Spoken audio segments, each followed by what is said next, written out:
Então, boa noite a todos, Deus abençoe, graças a Deus porque a gente está aqui.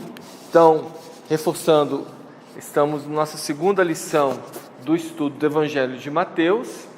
Essa aula será gravada e depois postada no YouTube, caso você queira ouvi-la, encaminhá-la, rever todos os apontamentos que a gente vai expor durante o dia de hoje. Uma pergunta: a letra está muito pequena, está confusa? Tá bom.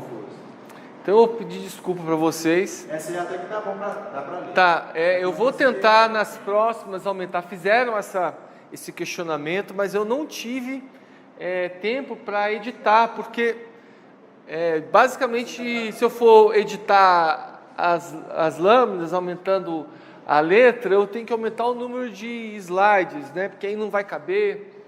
Isso aí dá um tamanho bom. Tá, então, se caso vocês percebam, Luiz, tem que melhorar, essas observações eu estou sempre atento, tá bom?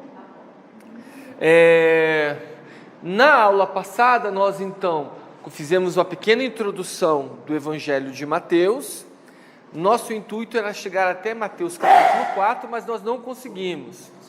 Chegamos até Mateus capítulo 2, vimos a genealogia de Jesus e vimos sobre o seu nascimento, tá certo?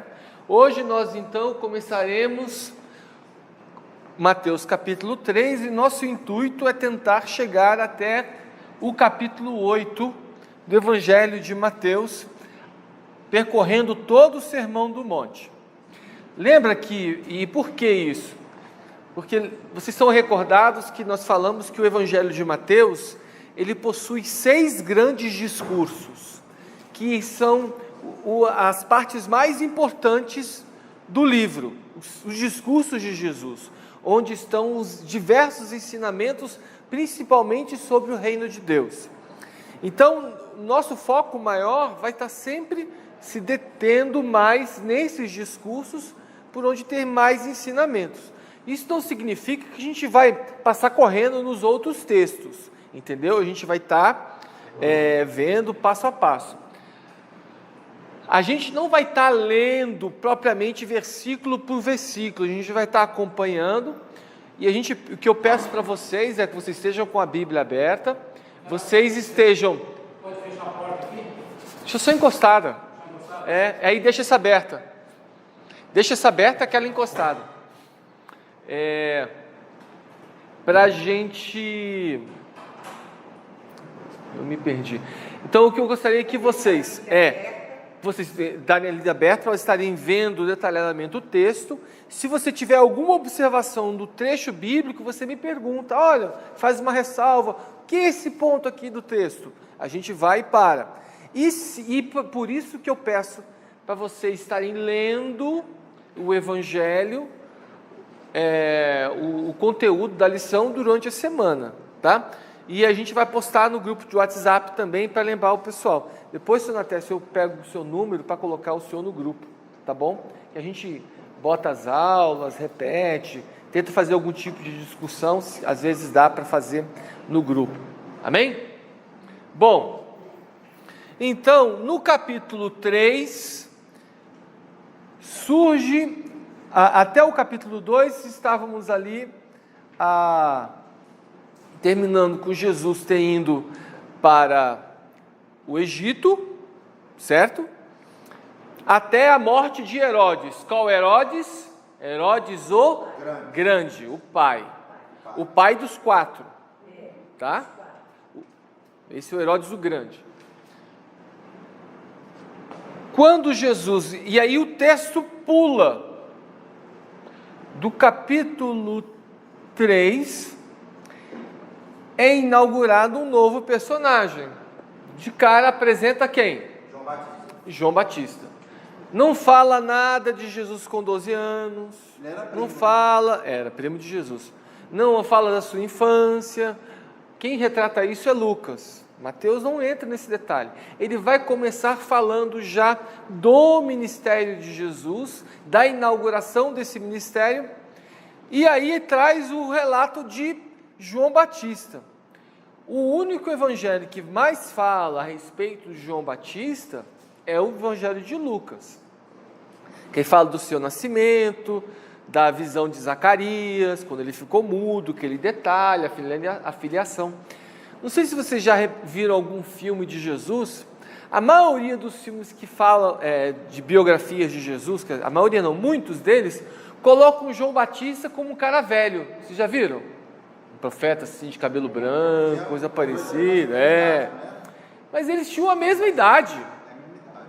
6 meses. A diferença de 6 meses de Jesus e João Batista. Então já vi uns 2 filmes que mostram João Batista já com, tipo assim, Jesus, um bonitão, um jovem lá, e o João Batista lá, o velho, cabelo, sabe? Cabelo grisalho, aquela coisa toda. Não, e eles tinham a mesma idade, tá certo? Então, Mateus não relata a origem de João Batista, apenas o início do seu ministério.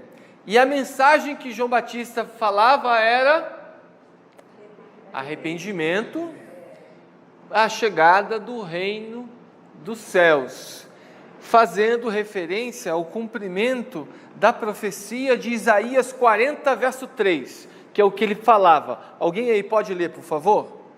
Isaías 3, 43. Quem lê, por favor? Posso ler? À vontade, meu irmão. Voz do que clama no deserto, preparai o caminho do Senhor, endireitai no ermo vereda a nosso Deus. Então esse era o evangelho, no próprio evangelho de Mateus fala a respeito disso, de que João Batista viria como essa voz que clama do deserto, que vem preparar o caminho do Senhor. Só me colocar aqui. Bom, então João Batista, ele faz a associação do ministério, Mateus, ele faz a associação do ministério de João Batista com o ministério de Elias. Essa associação, quando ele descreve que João Batista, ele vivia no deserto, se vestia com peles de camelo, essa associação é a mesma associação da imagem do profeta Elias. Então ele faz, ao fazer essa associação, ele está dizendo sobre a autoridade profética de João Batista, com o mesmo peso da autoridade de Elias, ainda mais porque os judeus esperavam a vinda de Elias, que era um cumprimento de uma profecia, que Elias anteciparia a vinda do Messias. Então, quando Mateus faz essa associação do ministério de João Batista com o ministério de Elias, além de fazer essa afirmação dessa autoridade profética, ele está também afirmando, olha, esse Jesus é o Messias, e se Elias tinha que vir antes do Messias, esse Elias era João Batista, tá? A mensagem de João Batista era a mensagem de arrependimento. E aí ele fala no texto o que é arrependimento.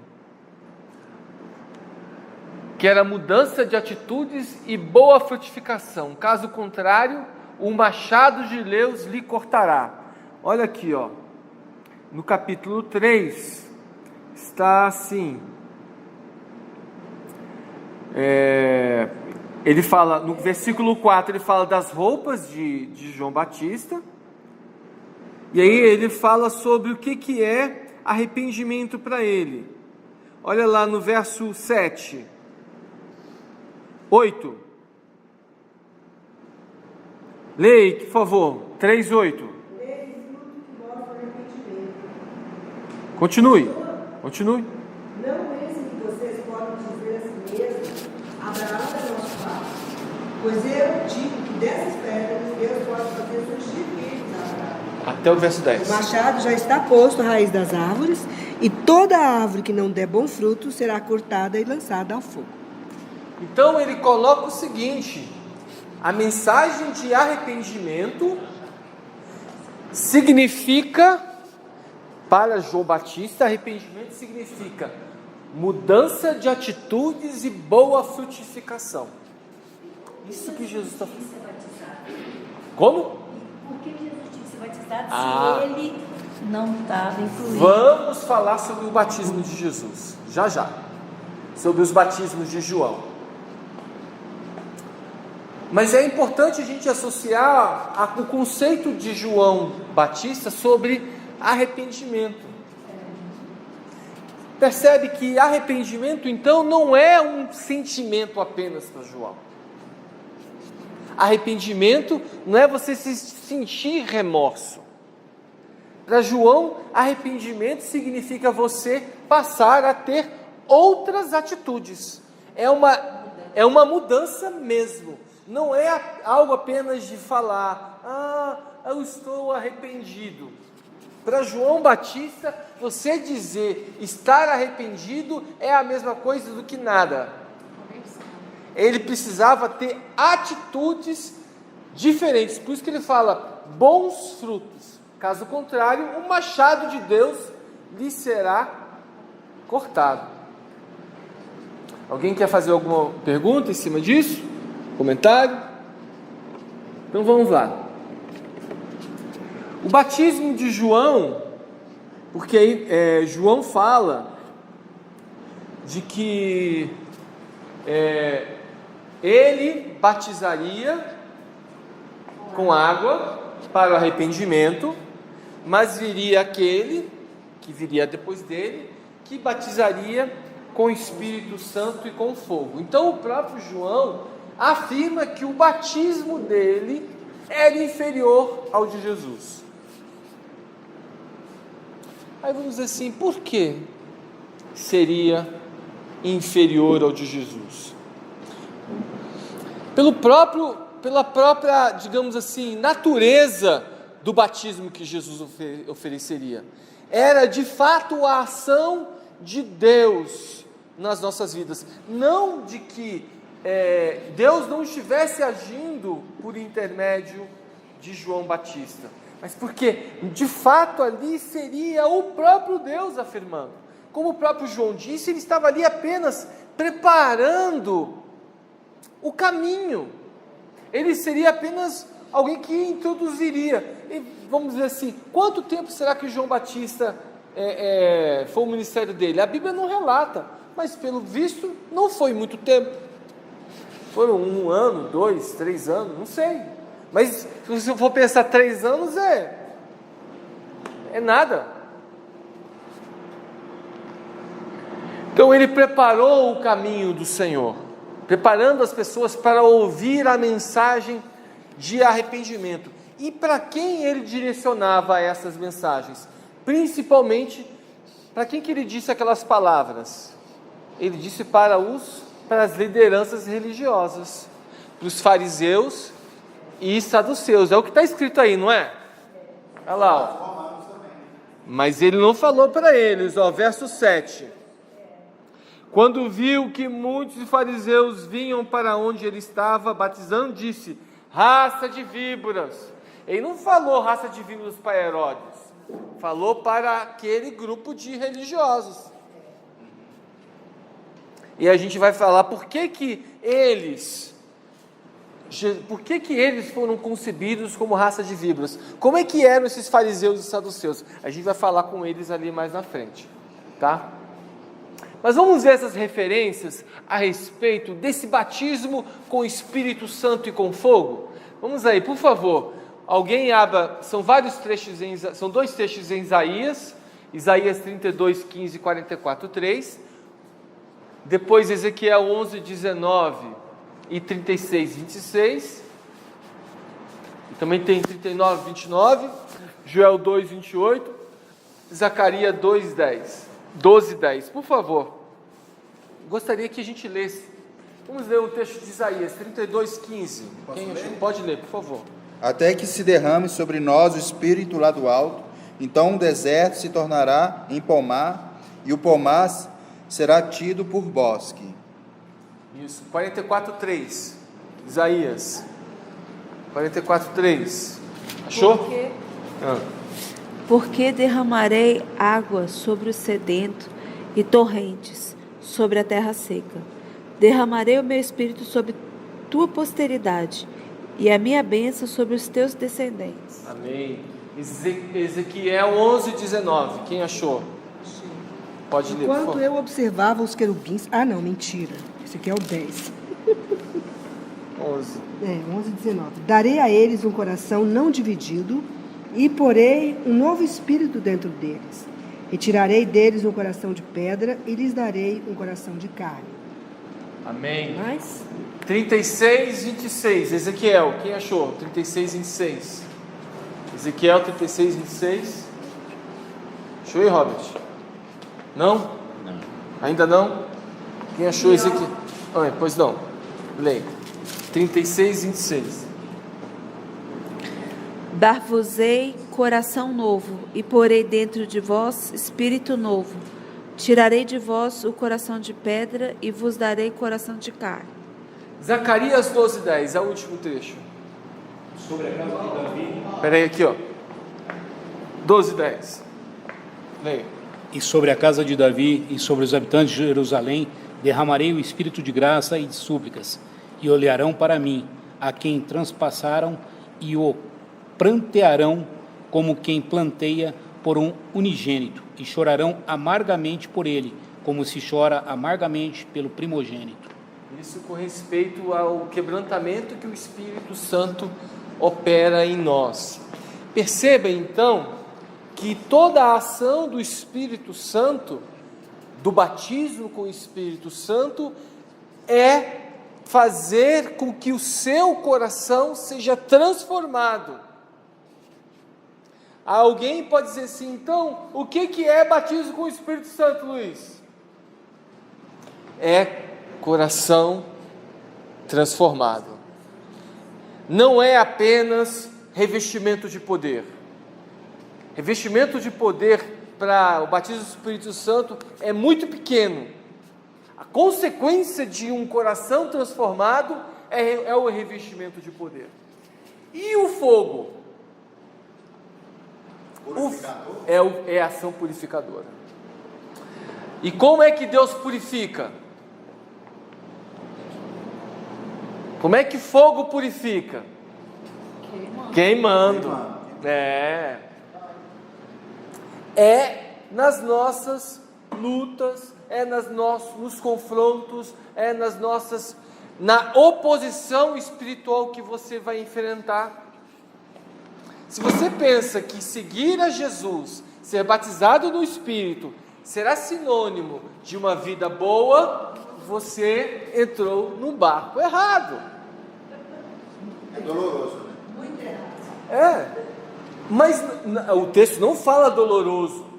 Para purificar, é fogo. Presta atenção, é fogo.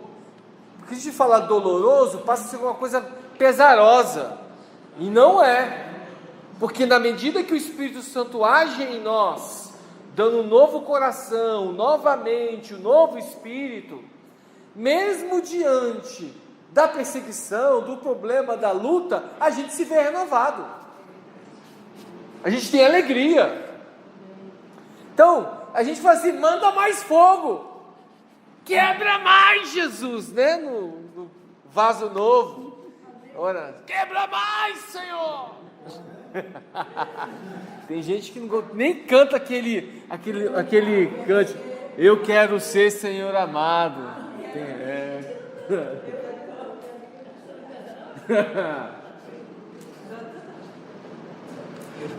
Bom, por que João batizava com água? Porque no Velho Testamento, onde é que tem? Parece que João está trazendo uma coisa nova, batismo com água. Onde é que está isso? Está no Velho Testamento. O ato de batizar com água ou lavar-se fazia parte dos ritos de purificação. E em alguns ritos, eles eram obrigatórios. Quais ritos que eram obrigatórios? Quando o sacerdote entrava na tenda da congregação, está lá em Êxodo 29:4, ele tinha que se lavar. Quando se tocava em alguma coisa morta, lá em Levítico 11:28, tinha que se lavar. Quando se tocava em um leproso, tinha que se lavar. E não era assim, vou me lavar, passar uma aguinha, não. Era uma lavagem sacerdotal. Tinha que ir diante do sacerdote. Tinha que passar pela pia de bronze. No caso, em Jerusalém, haviam diversos tanques. Aqueles que foram para lá, eu não conheço, mas nas ruínas de Jerusalém haviam lugares próximos ao templo onde as pessoas se lavavam, onde haviam esses banhos de purificação. Quando havia poluição seminal noturna, ou corrimento ou menstruação de mulheres, tinha que fazer a lavagem. Aquele que conduzia o bode expiatório no dia do perdão, o dia do perdão que está lá em Levítico capítulo 16, era o dia do Yom Kippur. Se pegava 2 bodes, um era sacrificado ao Senhor, o outro, o povo impunha as mãos sobre ele, e aí uma pessoa levava aquele bode ao deserto. Esse camarada que levava o bode para o deserto, quando ele voltava, ele tinha que banhar. Então, o ato de purificação pela lavagem de água era comum em Jerusalém. Então, como eu falei, havendo diversos tanques de lavagem próximos ao templo. Tá? E aí, então, logo em seguida do texto, chega Jesus diante de João Batista e ele é batizado. Qual é o propósito de Jesus ser batizado? E ali nós colocamos alguns. O primeiro propósito seria se identificar com quem já havia sido batizado por Jesus. Por quê? João Batista não estava preparando o caminho do Senhor? E ele não estava falando que viria o reino de Deus está próximo? Então a chegada de Jesus ali para se batizar era um marco. Olha, agora esse reino que ele falou, que estava próximo, vai começar agora. Segundo, confirmar o ministério de João, o ministério dele. Ele não veio preparar o caminho do Senhor? Esse não era o ministério dele? E lembra, quando Jesus foi batizado, o próprio Deus começa a falar ali. Chegou e falando com João: João, olha, esse é meu filho amado, em quem tenho prazer, em quem me comprazo, enfim. O terceiro, cumprir a vontade do Pai. Era desejo de Deus, Jesus ser batizado. E por último, receber o Espírito Santo para começar o seu ministério. Antes do batismo de Jesus ter sido batizado e o Espírito Santo pousar sobre Jesus, ele não fizera nenhum milagre. A Bíblia não relata nenhum milagre de Jesus. Por quê? Porque os milagres não eram de Jesus. O próprio Jesus fala que quem operava milagres era o Espírito Santo que estava nele. Tanto que nós vamos ver capítulos à frente, alguns fariseus chegarão para ele e falarão para ele: olha, você faz milagres em nome de Beelzebul. E aí Jesus responde para eles: não, olha, presta atenção, cuidado com o que estão falando, porque todos os pecados vão ser perdoados, mas a blasfêmia com o Espírito Santo não vai ser, porque os atos que eu faço não são próprios de mim, são atos do Espírito Santo que está em mim. Por que isso é tão importante para nós? Os atos do Espírito, os milagres de Jesus serem os milagres do Espírito Santo e não do próprio Jesus. Porque como nós, Jesus era homem. Ele como homem, já vou te dar a palavra, não podia fazer milagre algum. Quem tinha que fazer milagre? era o Espírito Santo. Pois não, Dilma? Eu quero saber essa blasfêmia, o que é atribuir as obras de Deus, dizer que é do diabo, é isso? Seria uma das formas de expressão de blasfêmia. Mas a gente não vai ver isso mais à frente. Tem uma lição que a gente vai tratar sobre a blasfêmia do Espírito Santo. Mas, pelo contexto bíblico, uma das formas de você blasfemar contra o Espírito Santo é atribuir ao Espírito Santo obras, dizer que são coisas do diabo.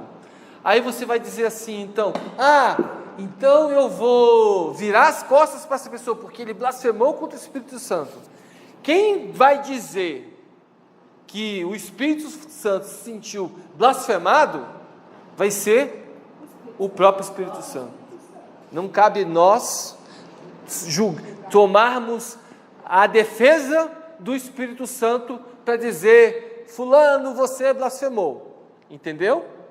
Amém? Está claro? Pois não. Essa blasfêmia seria o pecado para a morte? É o que eu estou dizendo. Quando Jesus fala que o Espírito Santo, uma vez blasfemado, é um pecado mortal, é o que está escrito, né? Agora, como eu falei, quem vai atribuir isso não somos nós, é o próprio Espírito Santo. Amém? Tá? Pode passar para a próxima. Então, como eu falei, esses saduceus e fariseus que chegaram diante de João Batista, fizeram aquela inquisição, quem são esses? Porque são personagens novos no texto, tá bom? Então, os saduceus, de onde vem essa origem dos saduceus? Eu vou ler aqui.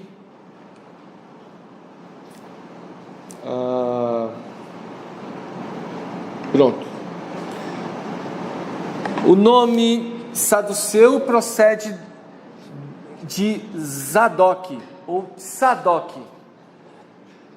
De Sadoc era um sacerdote dos dias lá do rei Davi. Ele era sumo sacerdote de Israel, sucedendo a Abiatar, filho de Aimeleque. O nome de Zadok significa justo, tá? Abiatar não, nos dias de Abiatar, filho de Aimeleque. Foi não nos dias de Davi, não, foi nos dias de Salomão, só corrigindo aqui, tá? Então Abiatar era filho de Aimeleque, foi exilado por Salomão por ter favorecido, depois da morte de Davi, as pretensões de Adonias ao trono de Israel. Zadok foi o sacerdote que o sucedeu. Ele, juntamente com Abiatar, foi que levou a arca da aliança para o templo lá em Jerusalém, no templo de Salomão. Então, da origem desses sacerdotes é que vieram os saduceus. Então, um saduceu, ele tinha uma linhagem familiar com algum sacerdote. Então, era uma linhagem sacerdotal. E essa foi uma linhagem, segundo aqueles textos ali do Velho Testamento, lá em Ezequiel, como a única linhagem sacerdotal reconhecida por Deus após o cativeiro da Babilônia. Vamos ver Ezequiel 40:46. Alguém pode ler, por favor? Mas a câmara que olha para o norte é para os sacerdotes, que têm a guarda do altar. São estes os filhos de Zadok, os quais dentre os filhos de Levi se chega ao Senhor para o servirem. Então, os filhos de Zadok, tá? Os sacerdotes, eles, durante os dias de Jesus, durante aqueles tempos, eles eram um grupo que rejeitavam as crenças farisaicas dos fariseus. Por quê? O sacerdote, ele não se preocupava nas tradições, diferente dos fariseus. eles retinham principalmente os 5 livros do Velho Testamento. O Pentateuco, eles seguiam, procuravam seguir à risca, mas de Josué para frente, aí eles já não olhavam com tanto bons olhos. Eles só reconheciam que os 5 primeiros livros eram chamada de Torá. Eles é que compunham a maior parte do Sinédrio, que eram aqueles grupos de religiosos que comandavam ali o templo lá em Jerusalém. Lembra que Jesus, quando ele foi preso, ele foi levado para o Sinédrio. No Sinédrio é como se fosse um conglomerado de lideranças religiosas, onde você tinha vagas para fariseus e vagas para saduceus, para membros do templo. Então a maioria das vagas eram dos saduceus. E o que eles acreditavam ou não acreditavam? Eles não acreditavam na imortalidade da alma. Eles achavam que você foi, viveu, morreu, acabou. Eles não acreditavam na ressurreição. Eles não acreditavam na existência de um mundo espiritual. Ali estão as referências, viu, gente, quando falam sobre isso, tá? E essa referência está ali em Mateus 22, 23. Aqui fala que eles não acreditavam na existência de um mundo espiritual, anjos, demônios, etc. Está lá em Atos 23, 28. E eles não achavam que Deus se envolvia com questões do cotidiano. Que Deus se envolvia assim com o nosso dia a dia. Isso porque a maioria deles, além de ser sacerdotes, eles eram aristocratas. Lembra que eu falei que quando começou, na aula passada, sobre os asmoneus, havia criado o grupo de reinos e sacerdotes? Lembra? Que Judas Macabeus, ele começou o conceito de reino e sacerdote. Então, a função de governo do reino e a função sacerdotal estavam unidas na mesma pessoa. Então, todo sacerdote fazia parte da aristocracia, fazia parte de quem estava mandando. Então, eles não se misturavam com o povo, com a plebe. Quando os romanos, eles tomaram Israel e colocaram Herodes ali dentro, uma das formas que os romanos fizeram para acomodar os sacerdotes foi casando Herodes com uma asmoniana, que eu falei isso na aula passada,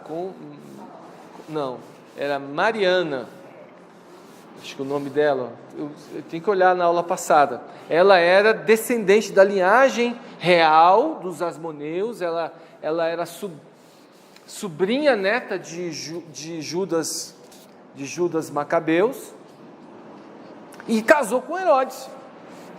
Então aí com isso, apaziguou os sacerdotes. Quando Herodes o Grande morreu,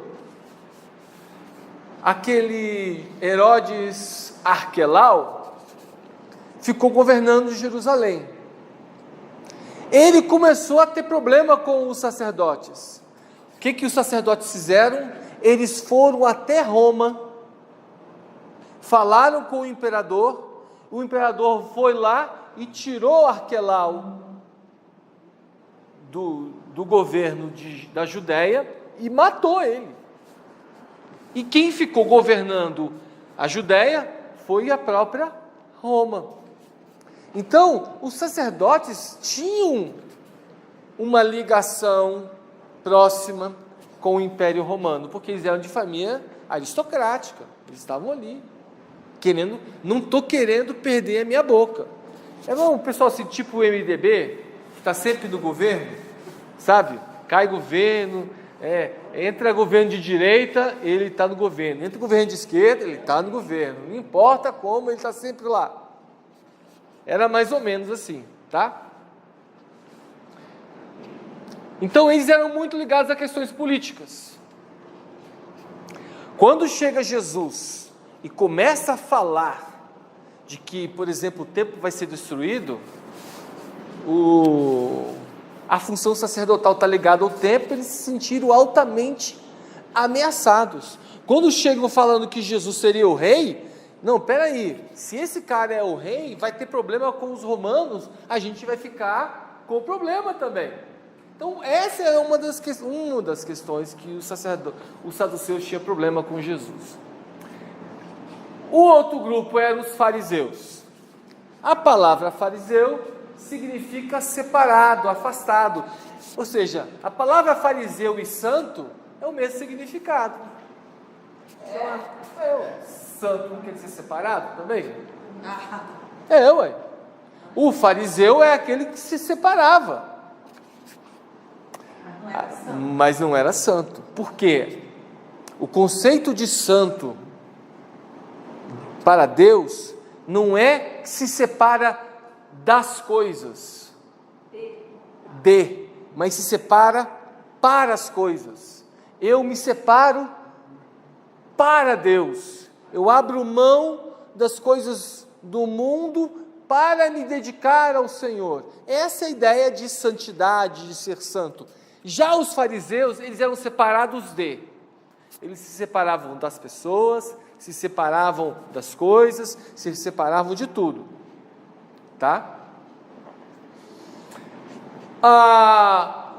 No período dos Macabeus foi que quando esses grupos surgiram.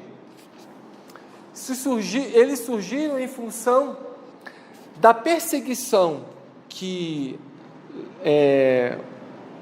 os judeus estavam enfrentando. Então nem sempre poderiam ir para as sinagogas. Então as pessoas geralmente eram profissionais liberais, eram gente mais do povo, eles preocupados com isso se reuniam, e aí eles que formavam as sinagogas. Então as sinagogas, quem comandava a sinagoga não era um saduceu, sempre eram fariseus. E ali nas sinagogas as pessoas eram ensinadas, orientadas, etc. Qual a grande diferença do saduceu para o fariseu, do fariseu para o saduceu? É que além das escrituras, eles acreditavam nas tradições. Todas as tradições judaicas foram construídas entre os fariseus. Então, fariseu, ele está muito próximo à igreja romana. Que a igreja romana tem autoridade. A autoridade da igreja romana não é apenas as escrituras, são as decisões dos concílios, das bulas, das cartas papais, etc., onde formam as tradições. Então a tradição para os fariseus era tão importante ou mais que as escrituras. Por isso, quando Jesus fala, quando você vai encontrar assim, foi dito aos antigos, isso, eu, porém, vos digo, Jesus está falando, as tradições falam isso, Deus fala aquilo, entendeu? Está claro? Então, Jesus não está contrapondo a lei quando ele está dizendo isso. Pois não? Os saduceus rejeitavam crenças farisaicas e combatiam a imortalidade da alma ou a ressurreição. Eles não acreditavam na... Quer dizer que... Os fariseus acreditavam na imortalidade da alma e na ressurreição. Então eles eram como os espíritas, os saduceus. Nem isso, eles achavam que acabava. Sim. Acabava, ele é quase como um ateu, tia. Tá. A vida acaba quando você não tem continuidade. Acabou. Hoje, qual grupo seria que se aproxima mais?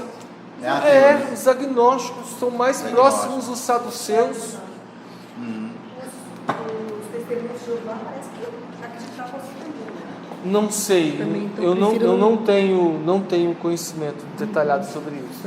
Então prefiro não falar. Tá? Outra coisa que o que é curioso, essa afirmação aqui, ó. Eles acreditavam no controle de Deus de todas as coisas, na soberania divina, e também acreditavam no livre-arbítrio, que são duas ideias que Paulo expõe profundamente e que são bíblicas. Paulo era fariseu, né? Acreditava na ressurreição dos mortos. E o apóstolo Paulo falava em 1 Coríntios, no capítulo 15, de que se não há ressurreição, a nossa fé é vã. Acreditavam na recompensa e na punição divina, na existência de anjos e demônios. Então, qual era o grande problema dos fariseus? Na realidade, o grande problema deles estava aqui, ó, nas tradições. Nas tradições, na religiosidade. Como? Exato. Como é que é mesmo a frase? Por fora, bela viola. Por dentro, pão bolorento. É isso mesmo. Sepulcro caiado. Vamos lá, próximo, por favor. Chegamos então no capítulo 4. No capítulo 4, diz o texto que Jesus é levado pelo Espírito Santo para ser tentado no deserto. E aí, o que vocês acham dessa afirmação? O Espírito Santo levou Jesus para ser tentado no deserto pelo diabo. Foi, está escrito. E aí? Nós também podemos ser levados pelo Espírito Santo para olhar o cabrunco cara a cara. Jesus fez quando ele foi tentado, ele fez um jejum de 40 dias, foi nessa época? Ele estava em jejum de 40 dias. Mas não só a questão dele estar jejuando, mas é o fato de o Espírito Santo levar Jesus, levá-lo para olhar o bicho cabrunco lá de frente, para ser tentado ainda. Mas ele foi fortalecido nesse jejum? Boa questão. E aí? Se ele foi fortalecido nesse jejum, lembra um conceito de jejum? A carne de Jesus estava preparada? Não. O que aconteceu é que nesses 40 dias, quem estava guiando Jesus? O próprio Espírito Santo. No deserto, ali Jesus estava tendo intimidade com Deus. Afinal de contas, o Espírito Santo veio para ele no batismo. Então, naquele momento, muita coisa que estava obscura para o Jesus homem foi esclarecido. Os céus abriu para ele, o Espírito Santo veio sobre ele, e ele teve contato direto com o Pai, e onde não tinha tempo nem para comer. Quem jejuou dessa maneira também por 40 dias? Moisés. A presença de Deus, se ficar na presença de Deus, a motivação fazia com que ele nem se preocupasse em se comer, mas ele teve fome, cheio de Deus. Pois não. Jesus ele bebia água, era só do pão que ele fazia o jejum, né? Não? O texto falou o quê? Vamos ao texto. O que diz? Diz o texto que ele teve fome. Não diz que ele teve sede. Então ele provavelmente bebia água. Tá? E aí, que mais? Alguém quer falar alguma coisa mais sobre essa questão de Jesus ser enviado para o deserto para ser tentado? Você ia falar alguma coisa? Mas aí eu já? Mas o que perguntou? Não, disse, pode ser interessante para alguém. Pois é. Não, Jesus foi levado para o deserto para jejuar. Não, olha o que está o texto. Então, era a minha... Aham. Só que ele foi levado para ser tentado e para jejuar. O jejum foi quase uma consequência do objeto de Deus. Deus queria mandar Jesus para o deserto para ele ser tentado. Nesse meio caminho, ele teve 40 dias de plena intimidade com Deus. Pois não? Luiz, o jejum de Moisés também foi 40 dias, né? Foi. E me diz, ele não bebia água não, né? Não sei. Eu Não não estudei o livro de Êxodo para responder isso para você. Tá bom. Temos que olhar lá. Fica por dever de casa. Semana que vem você me responde. Verifica lá no texto se ele bebeu água.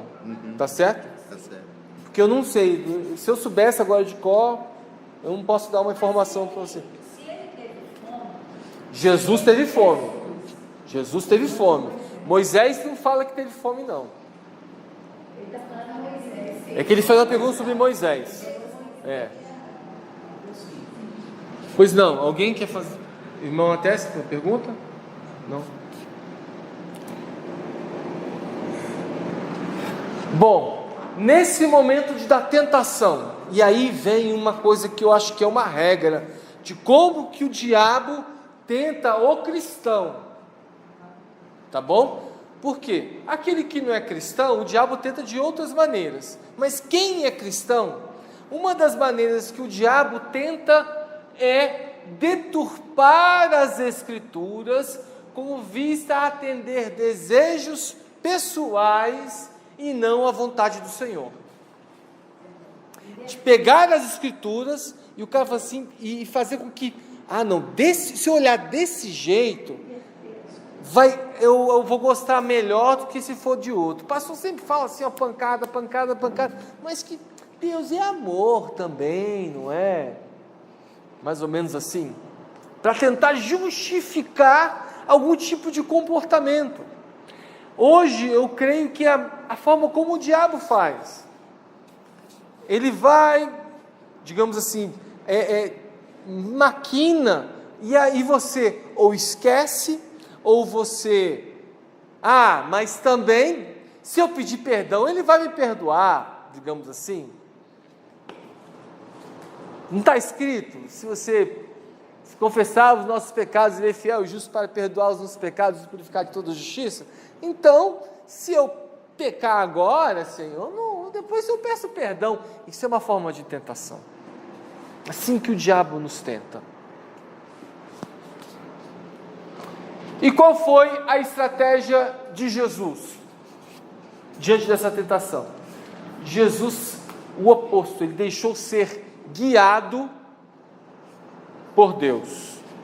Enquanto a tentação, o diabo faz que você seja guiado pela sua vontade, a estratégia de Jesus, não, eu quero continuar sendo guiado pelo Espírito Santo.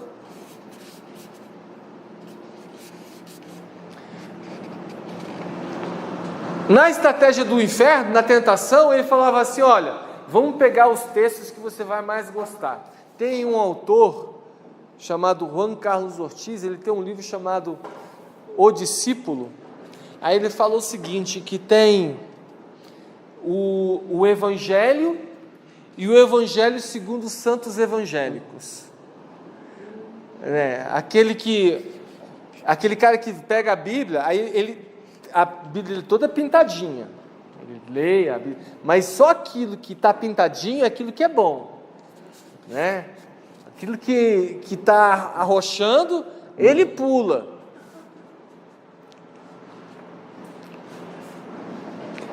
Jesus, porém, o que ele pegava? Ele fazia da palavra e aplicava ela para si mesmo. Nas respostas que Jesus deu a Satanás, ele pegava a palavra e aplicava ela para si, em termos de obediência. Ele não transferia. O diabo chegava assim para ele e falou, olha, você está com fome, não é? Primeira tentação. Peça para Deus, para transformar o pão, e etc, etc. Ou seja, pedir para Deus para transformar o pão não era uma coisa imoral. Mas Jesus não estava, ele provavelmente chegou assim: Pai, é isso que o Senhor quer? Não. Por isso ele falou: nem só de pão viverá o homem, mas de fazer a vontade de Deus. Percebe a resposta? Não era o problema comer pão. O problema foi assim: então, peraí, Pai, o Senhor quer que eu coma pão? Não, eu não vou comer pão. Percebe? A resposta como Jesus coloca, aplicando a palavra de Deus sobre si mesmo. A fonte de autoridade de Jesus para expulsar Satanás era a sua disposição em viver de fato a palavra, se sujeitando ao Pai e não às suas vontades. Essa é a autoridade. Por isso, quando Jesus vai chamar os discípulos, lá no capítulo, se não me engano, 18, quando levam para Jesus uma criança, levam para os discípulos uma criança e ele vai e não expulsa, os discípulos não conseguem expulsar, e aí, na autoridade do nome de Jesus, ele vai e expulsa. Então a autoridade é estar, o texto fala assim, é estar em nome de Jesus, não no nome de Jesus. Percebe a diferença? O nome de Jesus não é um nome mágico. Jesus, não é abracadabra, alakazam, não é um nome mágico. A autoridade está em você vivendo Jesus. Eu estou aqui em nome de Jesus, guiado pelo Espírito, obediente ao Pai, dirigido por Deus. Por isso eu estou com autoridade. Percebe? Diferente, né? Não é assim, como o pessoal fala: sai em nome de Jesus, sai em nome de Jesus, sai em nome de Jesus. Gente, não é, o nome Jesus não é mágico. Agora, você está empossado, investido desse nome, aí é outra coisa. Você pode falar assim: atchim, estou saindo. Entendeu? Eu estou aqui em nome de Jesus. O espírito do nosso irmão ali expulsou um monte de demônio, saíram todos correndo daqui. Que seja. Porque não é uma palavra mágica. Oi? Quem falou? Não, pois não. E aí fala assim, o texto fala: o reino de Deus havia chegado. Por isso as regiões celestiais precisavam ter conhecimento de que esse reino havia chegado. João Batista tinha falado: porque vai vir o reino, porque vai vir o reino, porque vai vir o reino. E agora Jesus estava dizendo: olha, esse reino está chegando. E os regiões precisam saber que o rei desse reino já está aqui. Alguém quer fazer alguma observação em cima disso? Por favor. Pastora Edna, sua douta opinião sobre isso que eu falei aqui agora. Que o reino estava vindo? Sim, seja, sobre esse texto da tentação de Jesus. Você tem alguma contribuição a mais para nos dar? Você gostaria de acrescentar? Olha, que eu me lembre agora não. Então, amém. Eu gostaria sim. Tá bom. Mas... Não tem problema. Vamos passar adiante. E aí então, nós vemos no capítulo 5, 4 ainda, no final, né? Que após a tentação, vamos ver aqui, no 4. Pois não. Sim, fala. As tentações, a gente tentou Jesus no corpo, na alma e no espírito. Sim. Então foram 3 tipos de tentação. 3 tipos de tentação. Bem colocado. Eu tinha separado até alguma coisa a mais para falar, mas eu acho que Desafio você a ler o texto e na aula que vem, se você quiser fazer alguma contribuição em cima desse texto, para a gente seguir adiante. No final do capítulo 4, o texto fala que Jesus, então, ele saiu para pregar na Galileia. Então aqui, aonde estava Jesus, gente? A Galileia, está vendo aqui, ó? Onde está o mar da Galileia? Jesus morava, apesar aqui está escrito Tiberíades, que era a capital da Galileia. Jesus morava em Cafarnaum, que era um pouco mais ao norte. E João Batista estava batizando no Jordão, que é esta linha aqui, ó, tá? Então, provavelmente, como João Batista falava contra Herodes, foi nessa região daqui, ó. Aqui, ó, essa pontinha aqui, ó. Minto, aqui embaixo.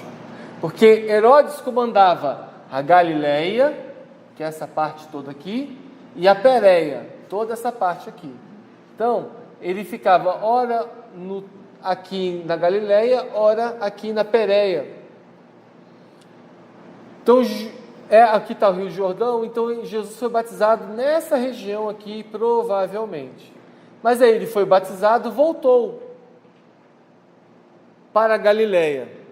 E aí diz o texto que ele foi morar em Cafarnaum. Tá? Eu só botei esse mapa para a gente ter uma ideia de onde Jesus estava, né? E aí então Jesus começa a pregar. Ele foi morar em Cafarnaum em cumprimento da profecia lá em Isaías 9, 1, 2. Por que chamou ele de Galileu? Porque era na Galileia. Nazaré era na Galileia, por isso que ele é chamado de Nazareno. Galileu, porque Nazaré era na Galileia. Tá? A mensagem de Jesus era: o reino estava próximo. E por que ele falava que o reino estava próximo? Porque ele havia ainda cumprido o seu propósito. O propósito de Jesus qual era? O estabelecimento do reino ia ser evidenciado na sua morte e ressurreição. E aí Jesus pregou em toda a Galileia. E foram até ele pessoas originárias de toda a Judéia. A Judéia, aqui, ó, é essa parte azul. Tá?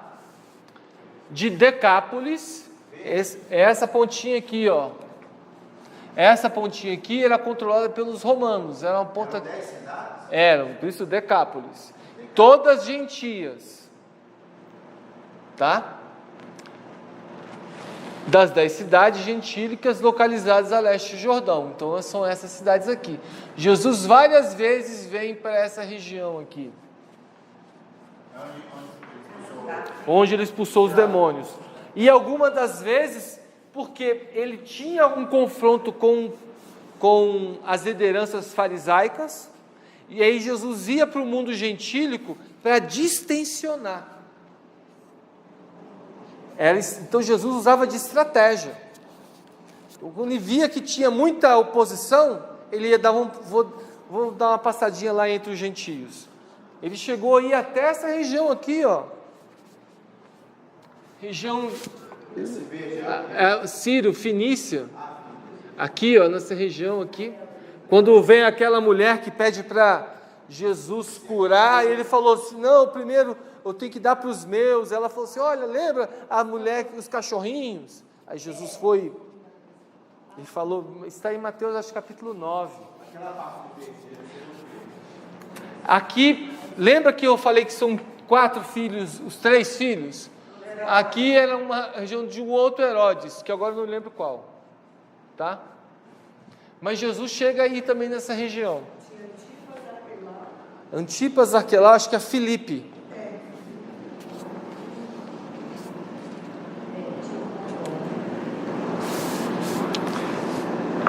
O texto de Isaías 9 é o que está escrito aqui, ó, terra de Zebulon e terra de Naftali, caminho do mar, além do Jordão e dos gentios, que está citado aqui no final do capítulo 4. Tá?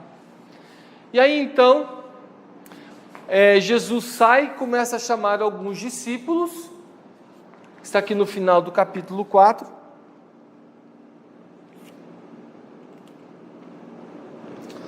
E a sua mensagem, além de proclamar a esperança da chegada do reino, era evidenciado por sinais de cura. A mensagem não estava separada de ações milagrosas do Espírito Santo. Ou seja, temos que buscar de Deus a ação do Espírito em nós para a manifestação dos sinais do Senhor. Temos que crer nisso. Esse foi um dos sinais que Jesus falou que nos acompanharia, que a gente imporia as mãos sobre os enfermos e eles seriam curados. A gente não pode esquecer disso. A nossa mensagem tem que estar associada com a nossa oração. Então, às vezes uma pessoa ela tem resistência a você falar para ela que ela é pecadora. Mas se você falar assim, olha, eu posso orar por você? Ela abre o coração. Ela abre o coração. Às vezes a gente precisa ser muito mais acolhedor do que repreendedor. Ficar repreendendo as pessoas. E Jesus fazia isso. Jesus, ele muito mais acolhia, orava, intercedia, do que apontava os erros. Exatamente, porque quem convence é o Espírito Santo. Nem o próprio Jesus chegava para convencer. Ele deixava o Espírito Santo que estava sobre ele agir no meio das pessoas. Amém? Temos 5 minutos mais. Hoje eu não quero passar da hora. Próximo, por favor. Nós vamos fechar aqui nas bem-aventuranças do capítulo 5.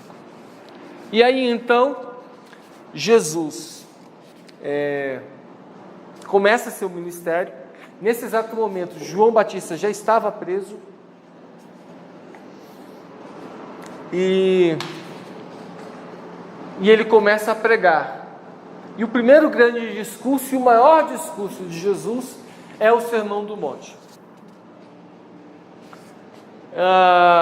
O objetivo do Sermão do Monte era mostrar como deveria ser a vida no reino. Como é nessa vida, nesse reino que Jesus estaria inaugurando. Após dizerem sim a esse reino de Deus e se arrependerem, Jesus então explicou sobre a natureza do reino e sobre a sua justiça, como o profeta Miqueias falou lá em Miqueias 6:8. Alguém, por favor, leia esse texto. Lembra, a gente lê muito do Velho Testamento no livro de Mateus, porque ele sempre reporta ao Velho Testamento. Miqueias 6:8. Espera aí. Está escrito, o que está escrito aí? Miqueias 6:8. Ele mostrou a você, ó homem, o que é bom e o que o Senhor exige. Pratique a justiça, ame a fidelidade e ande humildemente com o seu Deus. Exatamente. Esse é o espírito das bem-aventuranças. O termo bem-aventurança era quase como uma saudação, tá? É como você dizer assim, ô abençoado. Essa é a ideia de bem-aventurança. Em algumas traduções, diz aquele que é feliz. Feliz é aquele. Feliz é aquele. E aí que é curioso observar nas bem-aventuranças. Eu tenho alguma coisa escrita aqui que eu vou ler para a gente ser mais objetivo. As bem-aventuranças englobam 3 elementos. Um discurso de bênção, a qualidade de vida do discípulo de Jesus e a razão pela qual alguém pode ser considerado abençoado. Esses são os 3 conceitos principais que estão em todas as bem-aventuranças. O princípio da bênção é encontrado no termo bem-aventurado, que introduz cada uma das bem-aventuranças. Em grego ela quer dizer felicidade, né? Como está lá também o Salmo 1:1, bem-aventurado aquele que anda no caminho dos ímpios, né? Então o mesmo significado, o mesmo termo do grego que está em bem-aventuranças é o mesmo significado que tem no Salmo 1, versículo 1. O segundo elemento, ou seja, das bem-aventuranças, além do fato de você dizer que você é um feliz, você tem essa felicidade, é que as bem-aventuranças não descrevem vários tipos de pessoas, mas traz uma visão geral de quem é que vai herdar o reino. Essa é a descrição de quem são os cidadãos do reino.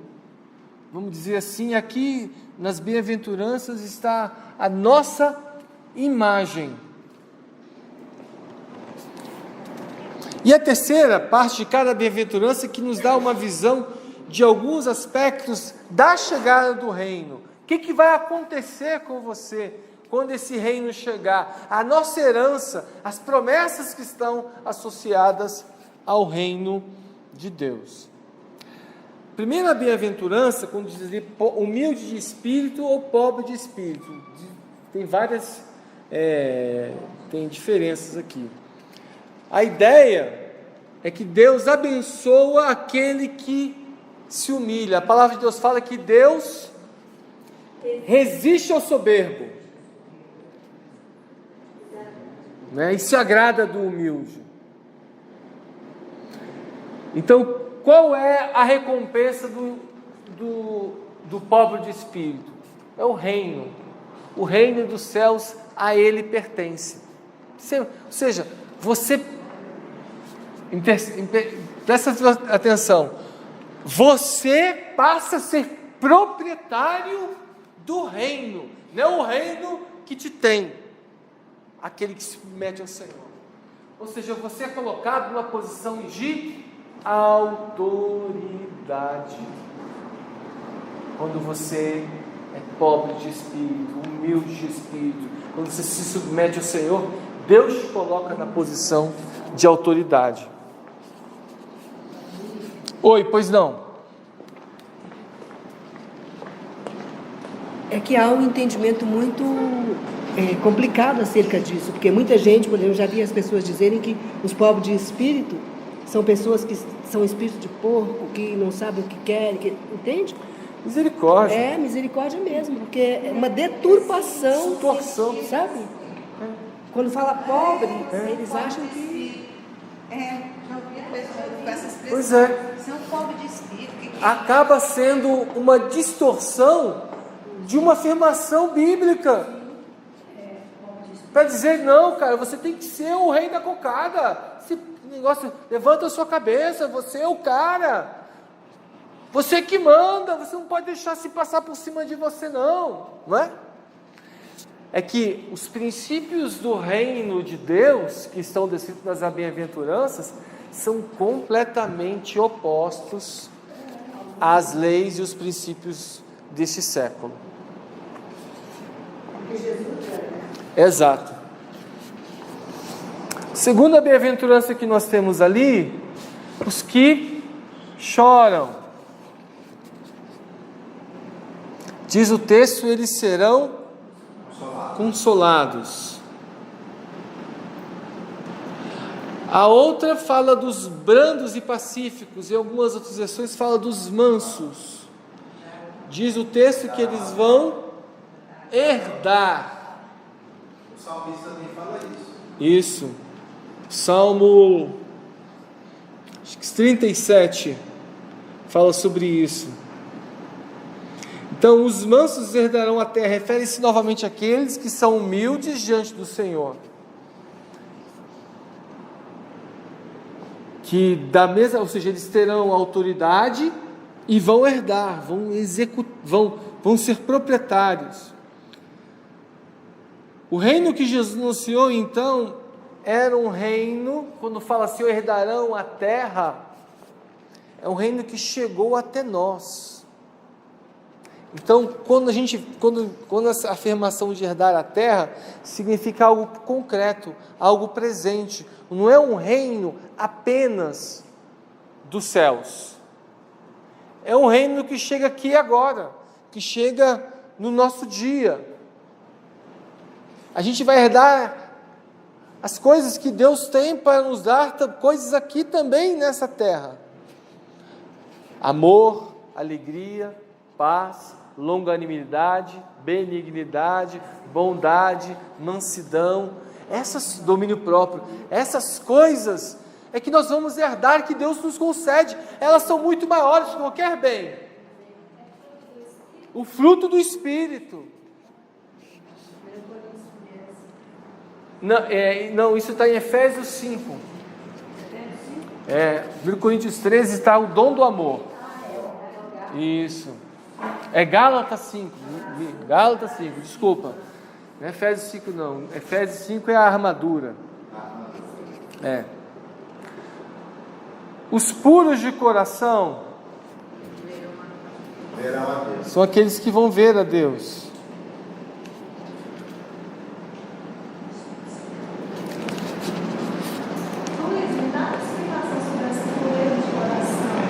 Sim. Não.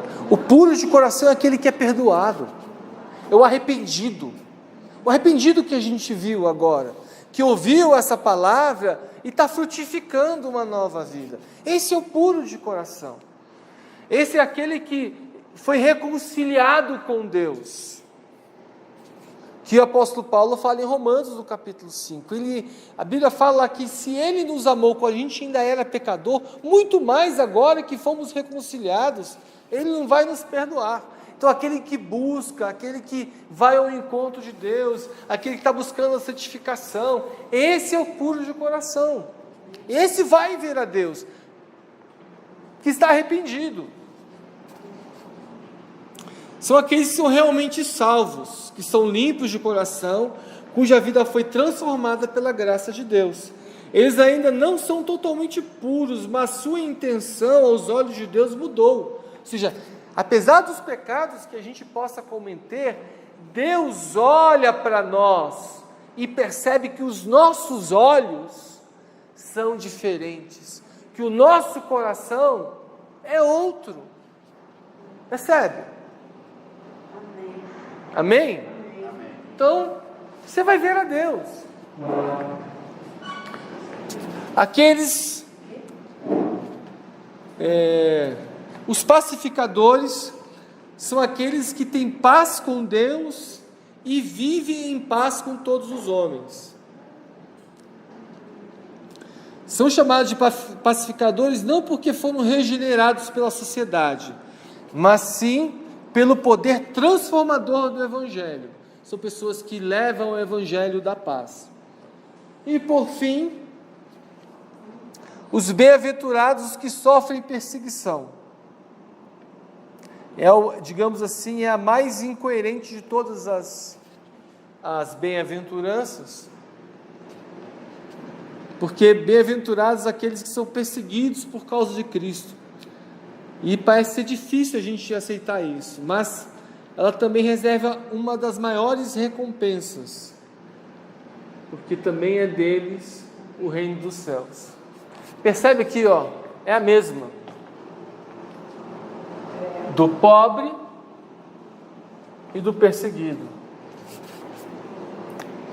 Porque quem vive neste mundo, segundo as leis deste mundo, não quer viver por baixo, quer viver por cima. Não se dispõe a amar. Ele é injusto, porque ele só pensa nele. Por isso que ser humilde, ser servo, ser obediente é alguma coisa que causa problema, incômodo para nós mesmos, todos os dias. Mas o resultado É dele.